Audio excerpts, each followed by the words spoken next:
My daughter dropped off her 3 sons at my small apartment, promising she'd return in 2 hours. She never came back. 15 years later, she took me to court, accusing me of kidnapping them. But when I handed the judge an envelope, he leaned back and asked, "Do they know what's inside?" I replied softly, "Not yet." You know, there are moments in life that hit you so hard, you feel the universe itself shift on its axis. And for me, that moment came in a courtroom, holding an envelope that trembled in my weathered hands, watching my own daughter, Rachel, adjust her designer blazer with the same cold, calculated precision she'd used to abandon her 3 babies 15 years ago.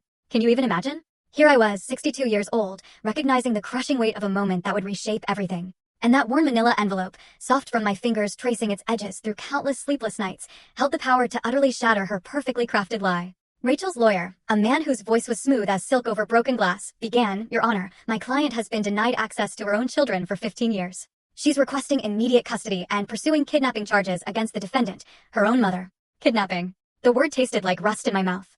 I pressed my lips together, feeling the familiar ache in my lower back, a brutal reminder of countless nights spent sleeping in hospital chairs, holding vigil over 3 small boys who'd called for their mama in fevered dreams. And all I could do was whisper, "Grandma's here, baby. Grandma's here." Judge Morrison, a man whose silver hair and lined face suggested he'd seen every variety of human cruelty, leaned forward.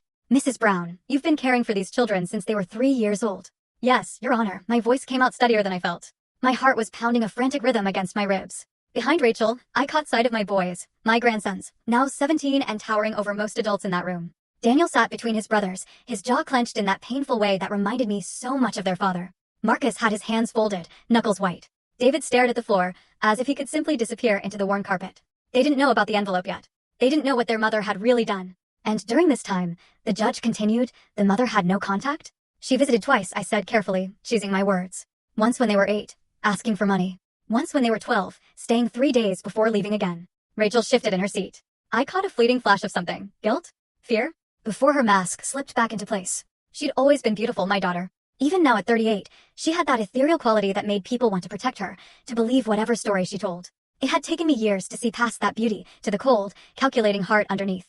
Her lawyer cleared his throat. "Your Honor, my client was struggling with postpartum depression and addiction. She needed time to heal. That doesn't negate her parental rights." Postpartum depression. As if that explained abandoning 3 toddlers who cried themselves to sleep for months. Who hoarded crackers under their beds because they feared there wouldn't be food tomorrow. Who jumped at. Full story on the channel. Link below. Click now and watch what happened next.